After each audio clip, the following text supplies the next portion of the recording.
U.S. Army destroyed their land. They pushed Indians, Navajo, away off their land and imprisoned them.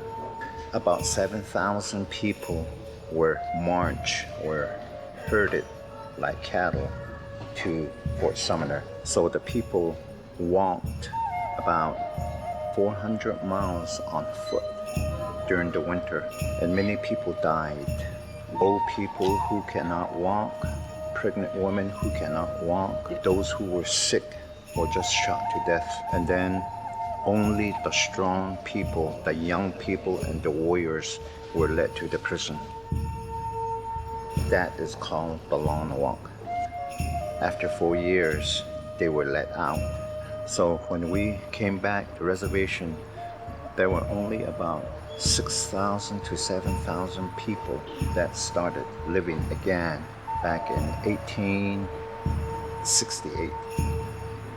And with the help of the Spirit, the wind, the trees, the water, the mountain, we started growing again.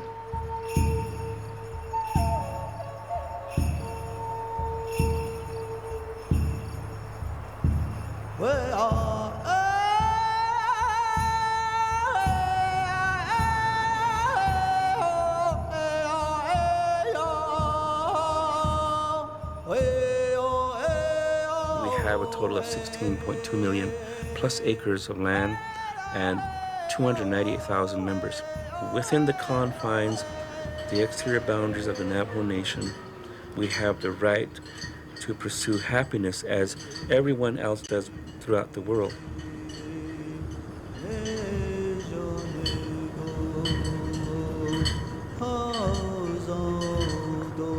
There are some problems sometimes with state and federal jurisdiction. Sometimes the sovereignty of our people is not respected in many cases, so they come in and try to dictate. But normally what happens is that with all the people on the Navajo Nation, with Navajo laws, we prevail in many cases where our laws govern our people. We have 60 members of the council answering the roll call. We have Horn to conduct the special session of the Navajo Nation Council.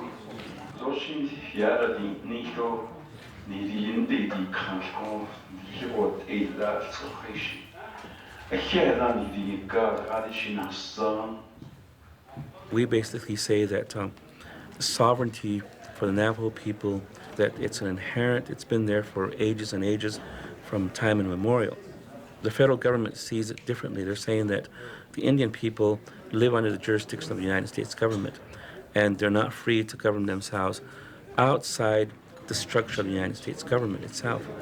The United States government and the Navajo government, like all other tribes, they have to speak equally government to government. Indian nations should have a seat in the United Nations because we are a nation within a nation. The pilot project, the three-pronged pilot project to continue also. So I ask for your support and a second thank you.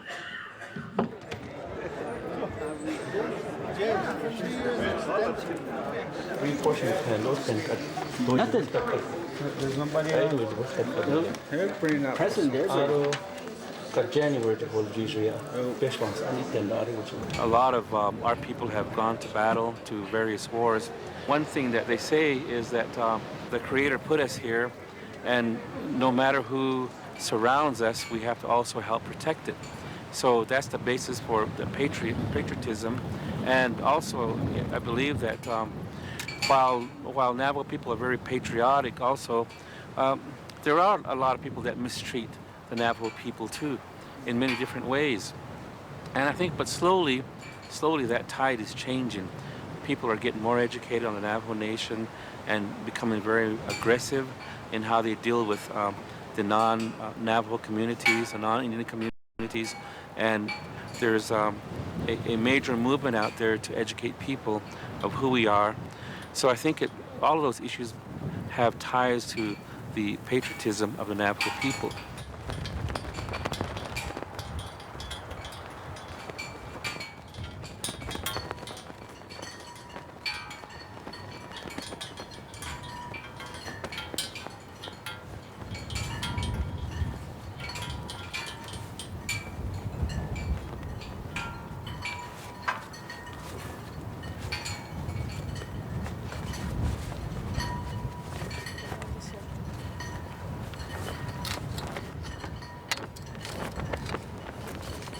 teaching my grandchildren. When they watch something on TV, you know, I explain to them, you know, those people there, you know, they're another tribe, but you're Indian, you're Navajo. But those people there, the reason they're fighting the cavalry is because, you know, they're trying to fight for their homes, their children. And so my grandson, you know, we're watching Geronimo. And his dad came in, and I was cooking, and all of a sudden that movie came on, and his dad was going to change the channel. And he told his dad, he said, no, he said, don't change the channel. He says, that's Grandma's movie. And so they sat there, you know, and I was listening to them. And the cavalry came, and my grandson tells his dad, Dad, he says, those are the bad guys. Those are the ones that are trying to take our homes. He goes, the Indians, and they're hurting the babies and the children and the grandmas and grandmas. So he's learning.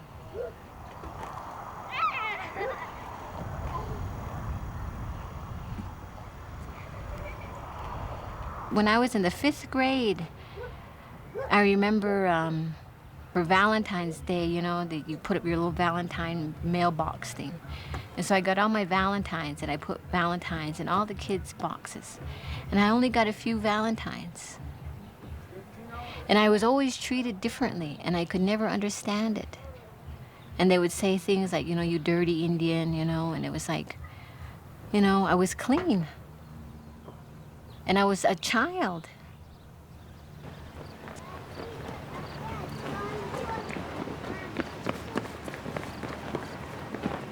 When Americans find out there are still Indians in the U.S., they're real surprised because of how they treated us. And they can't believe that we still have our language, we still have our culture.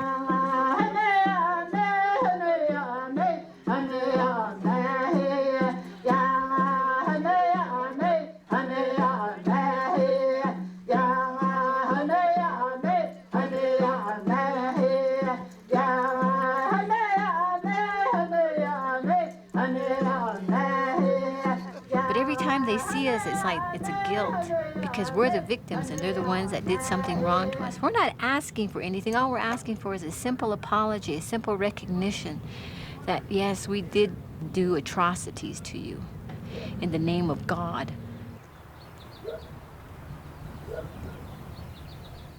And in history books, I remember being taught when I was little that the colonists, the people that came from England, they were being persecuted for religion. And so they came over here for freedom of religion. Several years ago, they finally passed a law that was called the Indian Religious Freedom Act. In 1968, the federal government finally said, okay, you Indians, it's okay for you to pray the way you want to. And it was in 1912 when they finally told us, okay, Indians, you're now citizens.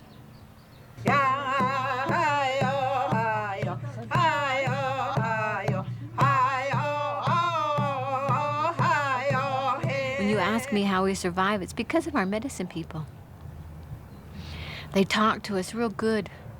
You know, when I go see her and I'm really having a hard time, she tells me, you know, she says, you know, you're a good person, you know. She says, you're a beautiful person. You do good. And just to have somebody say that, like that to you, you know, it gives you motivation, pride. And so our medicine people, when they come to us and we ask them for prayers, it's not like going to a church and having a minister stand up there and just, you know, just tell everybody you're a bunch of sinners, you're going to go to hell if you don't believe in God.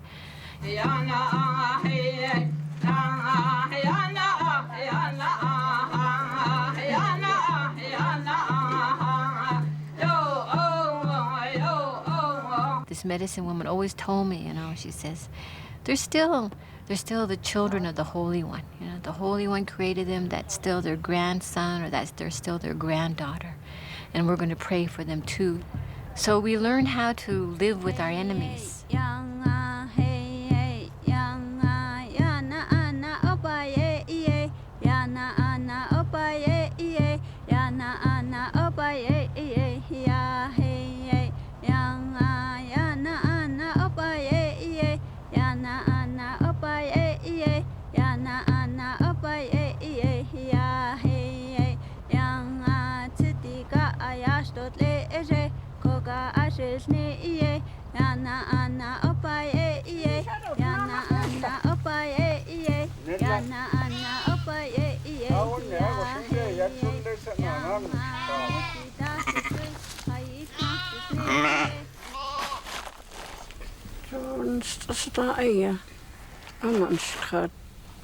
Shumashinda alkane arosha holi in lego tenana spider ragutte e ate to kushin henna dat is kon en ata na hat lehend juk at e taten kushinach at tok et at ilia hos dat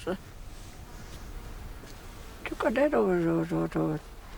do hilt at et at atolle tondi taten chilndi taten atol shiki no botan le atchin khazli do es to khorjon ko khat shin khorji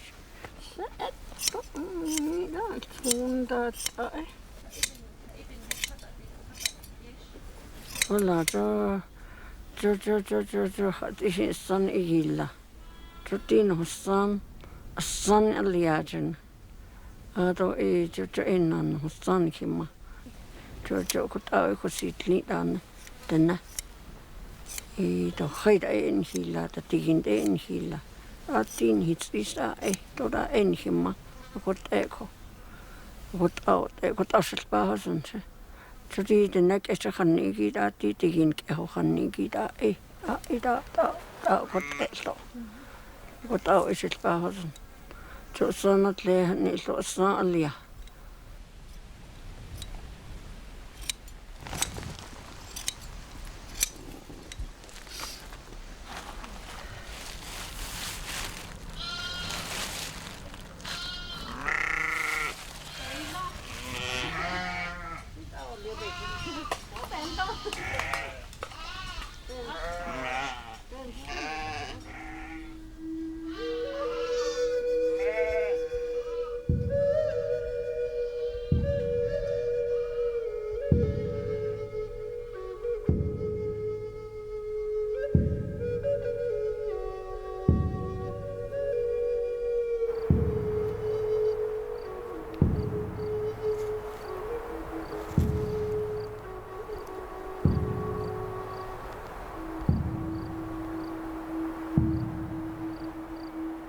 I grew up here right over on the other side of this mountain, and I believe that my spirit is still here.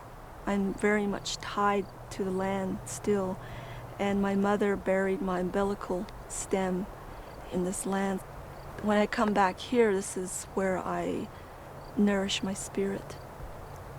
It's good to know stories about the origin of Navajo people, because these stories are really relevant still to us to this day, even though they came out of a time immemorial past. We still have to remember those stories, I think, because they're still informing us. We are still living those same stories over and over again. You know, I listen to the stories around me and from my family, and then I just put it down on paper, so I'm just taking it one step farther. I would like them to know the history of my family and my ancestors, but also I'd like for them to know the stories of the Navajo people and where we come from. But I also want my children's children and so forth on down the line to know those stories too. I want those stories to be passed on and for those stories to live on.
America knows what they've written in their history books. And that's one side, one story of history. What I've written here is another voice in this history. And not just for Navajo people, but other Indian people who have endured colonization and manifest destiny and all the effects of that. And I think that as more Native writers tell these stories and write these stories, that America will listen.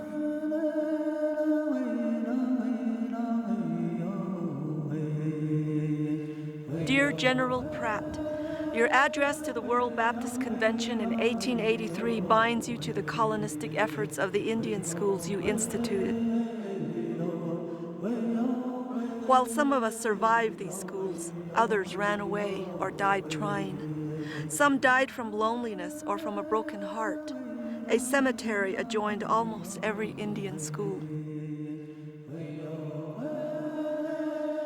100 years after you made your statement to the Baptists, we are still here. We have not vanished, gone away quietly into the sunset, or assimilated into mainstream culture the way you envisioned.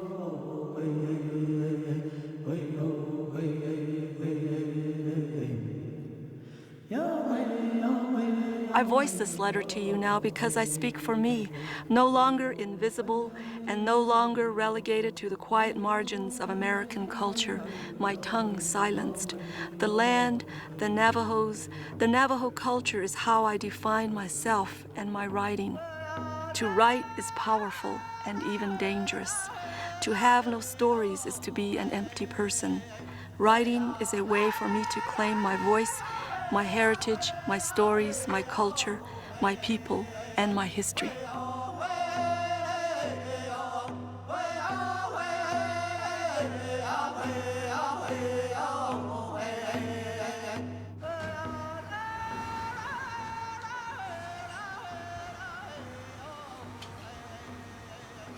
Listen also sala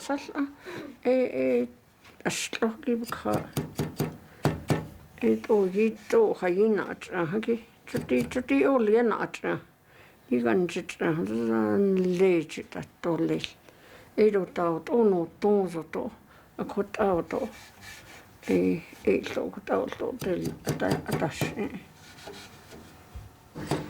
chuti ro hatso nanis chuti kwe Competition land get out for not it out at a year not another. Halager the Nashati or the doors inns and the Charles under the Nastaki, Asian Conata Isni, Din Head or to Shint Beninan in Haga Dog and he had a Nazio. This is Nashi Yoda Hot Sunday, Condi got White Houses on Spider. Look at it over the corner at the Yiski. But oh, yeah, no, just a hollow sheet, just got a squeaky, got the chain, at end, she, I don't let another is neat, eat that shave the corner, what ate.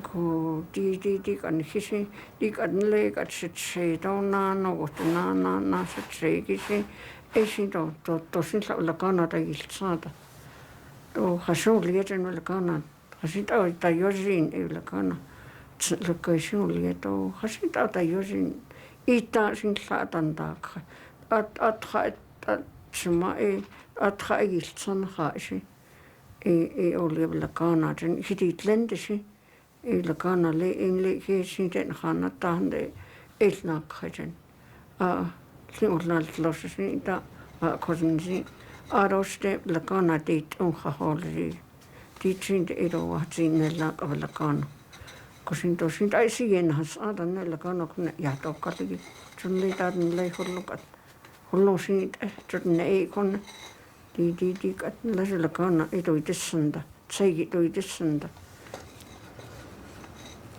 Chura bahasand, Johnny the Bahasan, di kablakana. Jun la chata ol tragi. The neck eho, Jun ke the nanitle.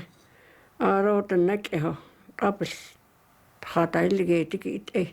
Aku blakana de han, blakana de han. Cho egg at blakana de editsa, ed on neditsa da kunstagi. At enda hat she ed on neditsa da ilakana de. Eda tota bezet is niet dat watch law.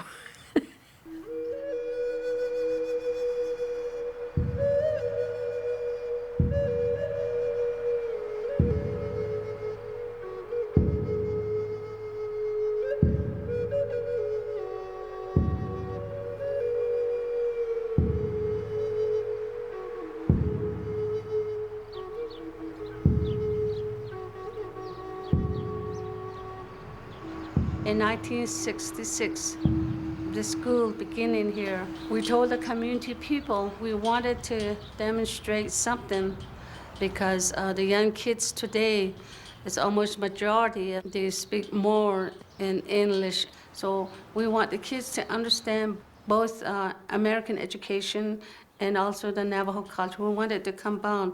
We don't want to push the Navajo culture way up high or American education down here. No, we want it to the same level because today we speak English at the same time we speak Navajo.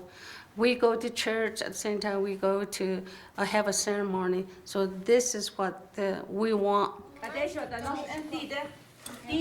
The community here, the school board members that control the school, and they're the one that made the policy, they're the one that made decision for the school. This is what we like to see it today, is Navajo people control their own education.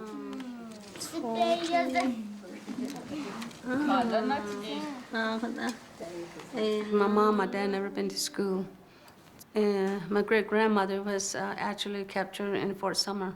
So she was never been to school, and then she had learned a lot coming back home, spirit way. I think that's what's important is your dignity. You know who you are. You know what you stand for. I think that's very, very important. I stand for my culture and my language to be strong and continue not to get lost.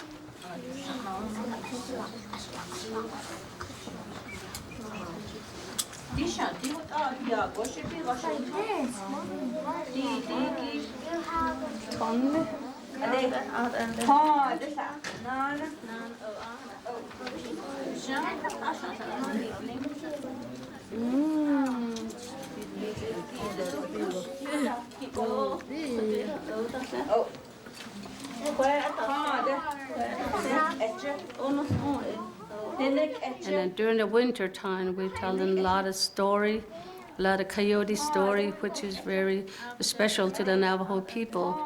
It's a teaching. It's not just a story, and a lot of things that goes with it, and make the kids to concentrate about, and then develop in their thinking. And also in the winter time, in the fall, we call it a yebiche dance. We teach the kids about these things, so when they go with their parents to these ceremonies and they respect they've been initiated to the kids too, and blessed them with the song, with the dance. So that's how strong and how powerful the dance is. Not just a dance, it's a healing. Our society, our ceremony is all the ceremonies are a healing ceremony. There's nothing that is called a social dance.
The horse's history is very important, very powerful, because the Navajo people, the Indian people, they love the rodeo.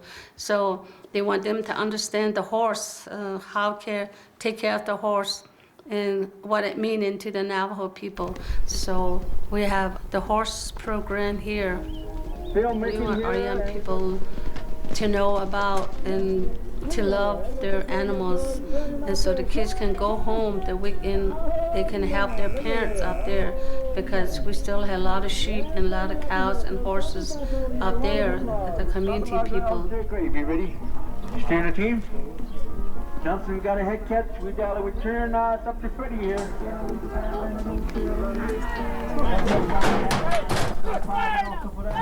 right, look at here. Come associate out there on. Yeah, look at here. All right. Saturday evening came to ride a bareback. Yep.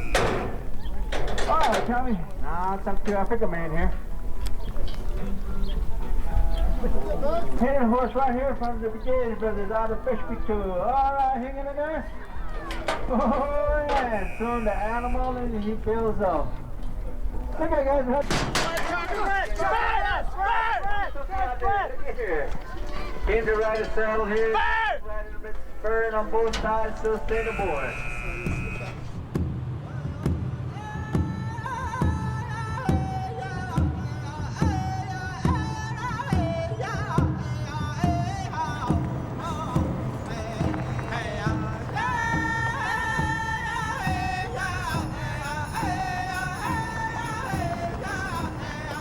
U.S. government system. They wanted to destroy the native language, the native cultural, but they never did.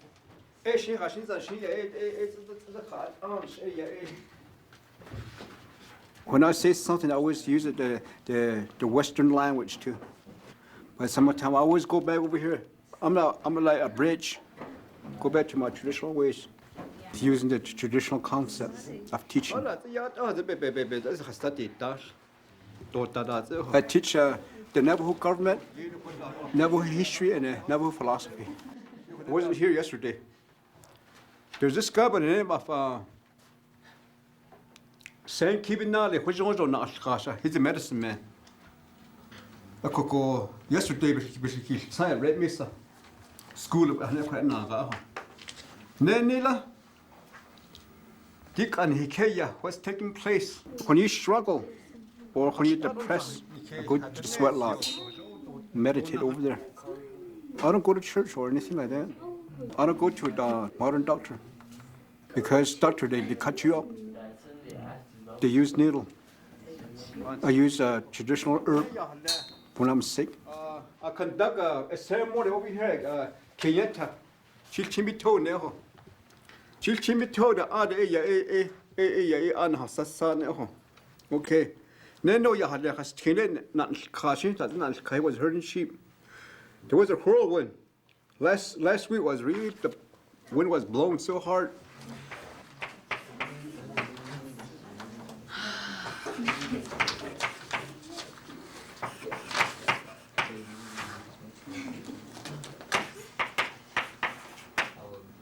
Christian people said when they sin right in front of great Creator, in the eye of Creator, please forgive my sins.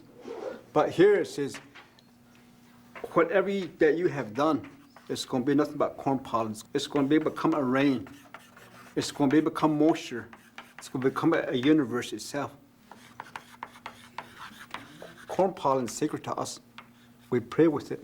We use like a cornmeal early in the morning. This is what this guy is doing right now, using that corn pollen. He's making an offering to the holy people. That portion of land right there, that's mine. We don't say that over here. We don't own a piece of a mountain. Or we don't own maybe a cloud. We don't either buy in the air or oxygen. We don't do that. In my own native tongue, I say, all around me, above me, all surrounded, everything's all beauty. Even if it's windy or rain or shine or snow. Because we're just a visitor here.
have a lot of anger. It comes from frustration, a place of resistance of Native people for over 500 years, and it comes from our lives. Our entire lives, we've fought against relocation of our people from our homeland. We were born into a struggle that our people have been fighting to maintain our cultural identity and also our land.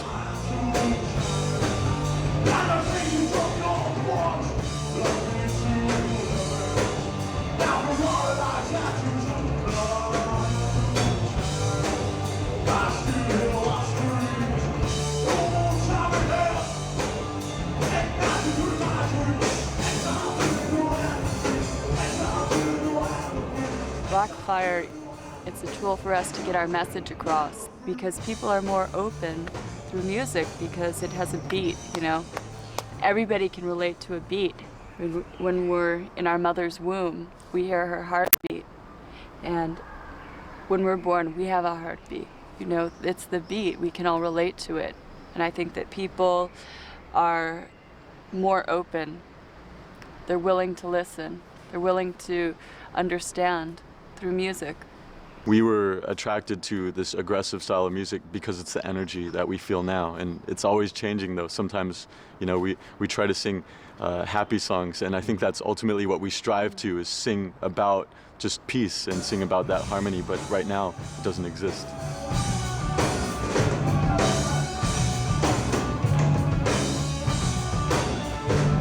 We have a different value of success. Success isn't money. If you weigh it on that scale, our people don't have a lot of money. But if you weigh it on a different scale, that success is health, and success is, you know, health in relation to your community, how healthy your community is, and so on and so on.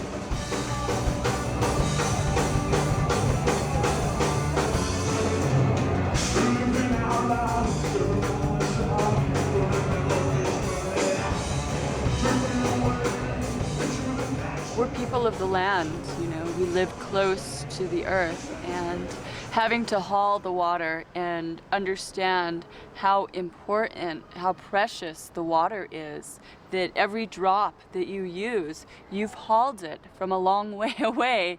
In the traditional lifestyle, it isn't poverty. You know, people not having electricity or running water, a lot of people have lived like that for generations and generations, and it's very beautiful. You come to the Hogan, it's the dirt floor, you know, start a fire, it's one room, the family all lives together, extended families. For this song, we'd like to bring up our father, Jones Benali.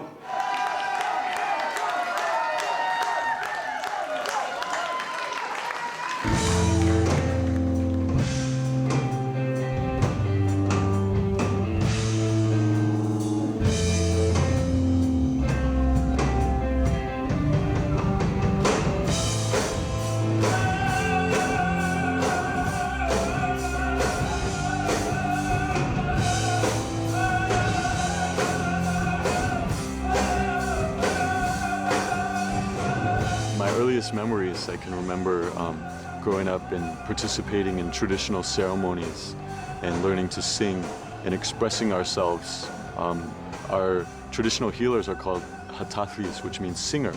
Our ancestors, when they thought about things that they would do regarding the earth or regarding themselves, they always thought ahead to the coming generations, to their children's children's children. And because of that, we have a strong sense of responsibility to our future and to our past.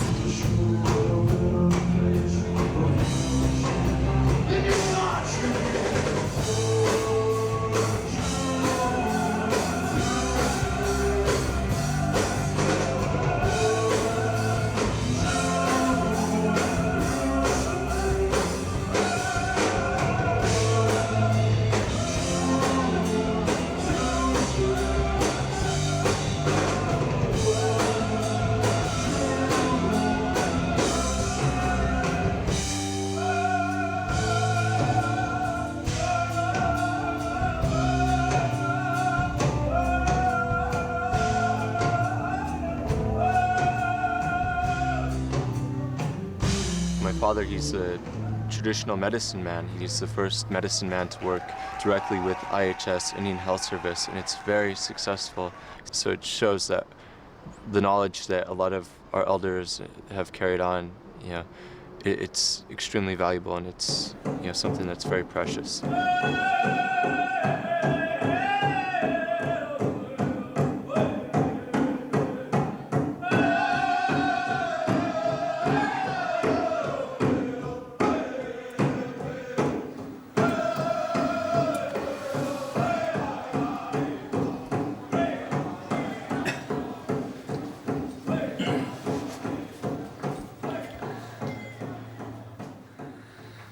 My name is Sam Bickey.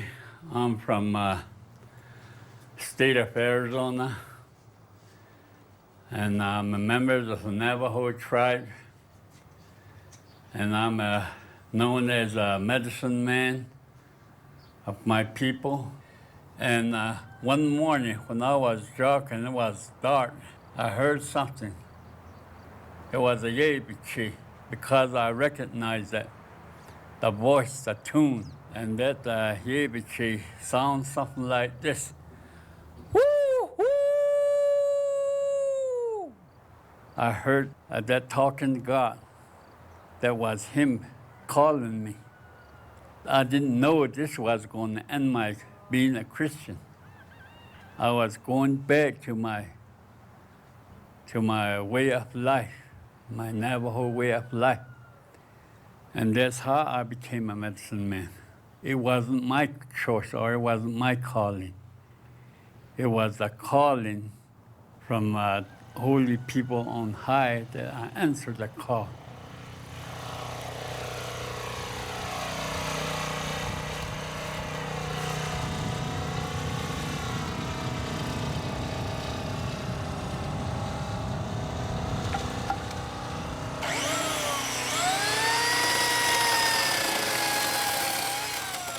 It's one of our traditional hogan design.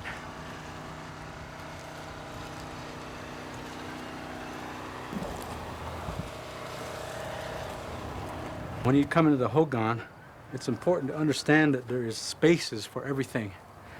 Right now, if there's no ceremony going on in here, people can move wherever they want to.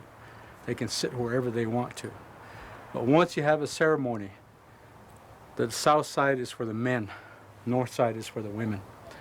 And the reason for that is because we always have everything, duality of mankind,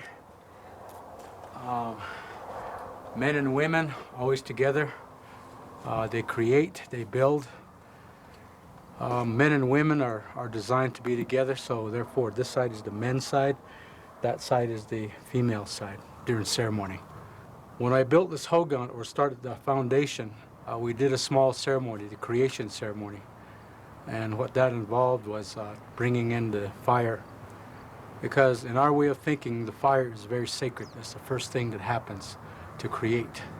After the fire, and then air is brought in. And then we bring in water. Once we bring the water in, and then we bring in earth, 4 elements.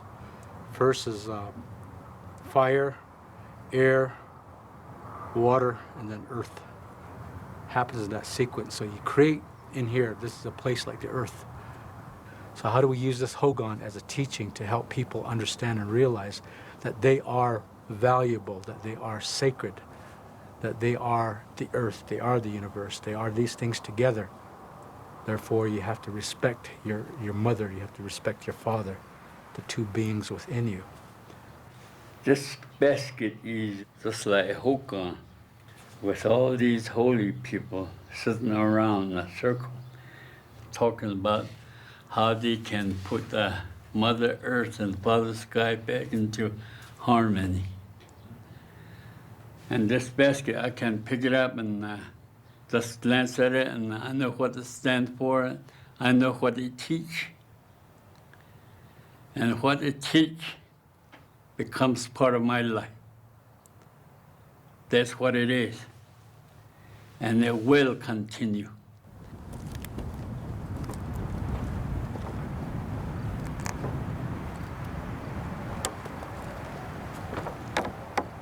It's a very sacred place. This is like a cathedral, place of worship, place of healing, place to live, all in one place here. There's going to be my ceremonial hogan, where after I learn how to, I'm right now apprenticing, blessing way and flint protection way. And once I get that, and then I have a place to do my healing ceremonies right here for people. They can come by, and we can't just import from the outside, for instance, English only. No, we have to learn about our Navajo tongue because it's sacred. We have to learn how to communicate with those things because it's sacred.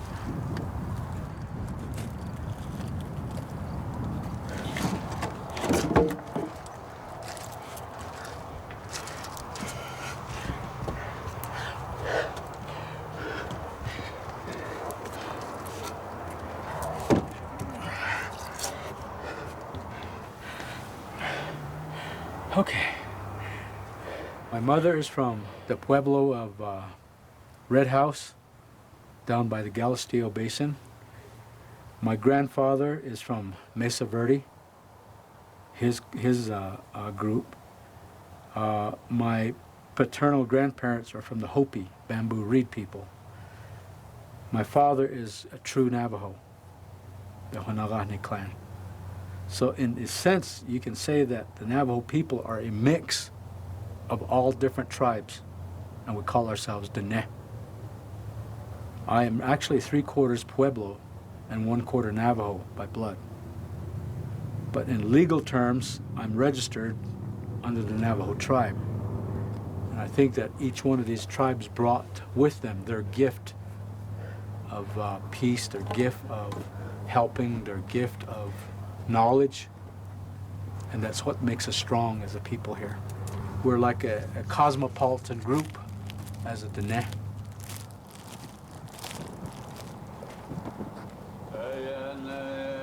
Doing a sand painting is one way that I can demonstrate knowledge, and it's very visual. We memorize things by color. That's why we find a lot of our Navajo people very artistic. They're more inclined to draw and to be using diagrams as opposed to writing, written language. It didn't take me very long to make that sand painting on the other side. That's learn the skill. And remember, without looking at anything.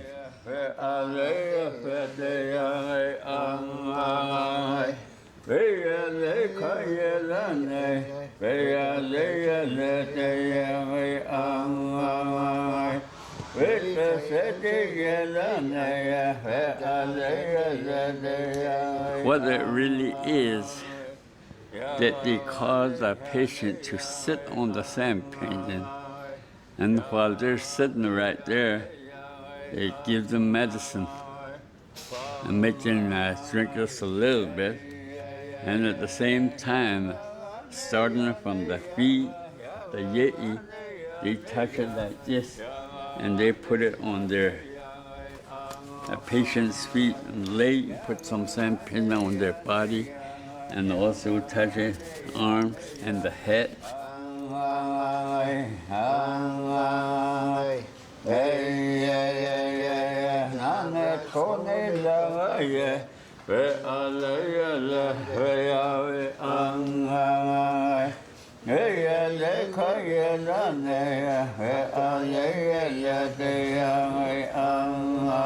To be a medicine man means to live the life. That's what it means. And you are right there between the patient and the holy people. And there's not very many people that can do it. And when I'm doing this, I'm going to have to live a life above reproach, everyday living, wherever I am. I got to kneel down and pray to the holy people, and also ask them for their guidance wherever I go, whatever I do, whatever I say. And also remember my patience and prayer. That's the only way that they're going to be healed. That's the only way they're going to walk again.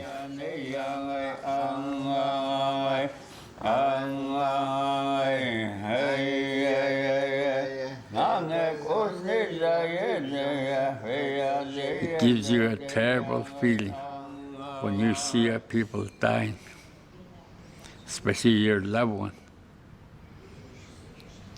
When it's at the point of death, you don't know which way to turn, you don't know what to do. I mean, that's the kind of feeling you get. Maybe we might find a hope right here. That's what I think. You've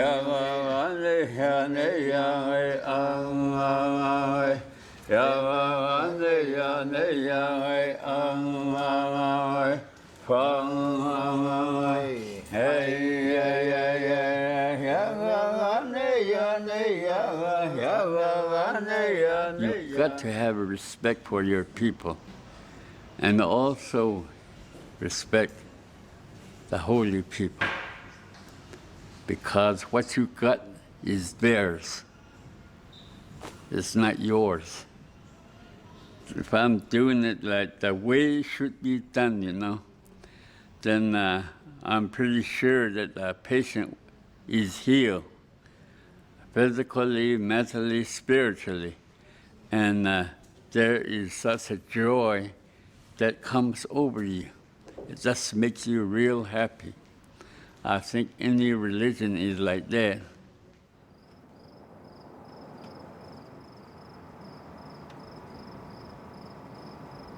When I do a ceremony for a patient, maybe about a year later, comes back to me, he say, I got healed. There's nothing wrong with me. And the happiest feeling is that I know my holy people,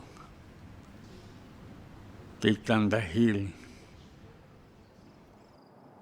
Eba he nitsin go kon hit he tidol kon he yel ilya kon yet had tin le kon yat en lo kon be he tidol en ti kes dol no ka di in the net blast like at net at e kon bet set le gay bet le chi bet set le khili around da kon bet set dort legend lenigi hot a ha shel so go hot ab he da halon dan lo kon dat al son ye yet en lego kon نجي كاتول نجي بنسكيس نجي يات يتالتي دول كون بيجا أخوت إيجي كون هات هذا كون ينيتا خد إيجي شيء وت أنا أباه وليه هيك وت هوجون هستلين هوجون هستلين هوجون هستلين هوجون هستلين هوجون هستلين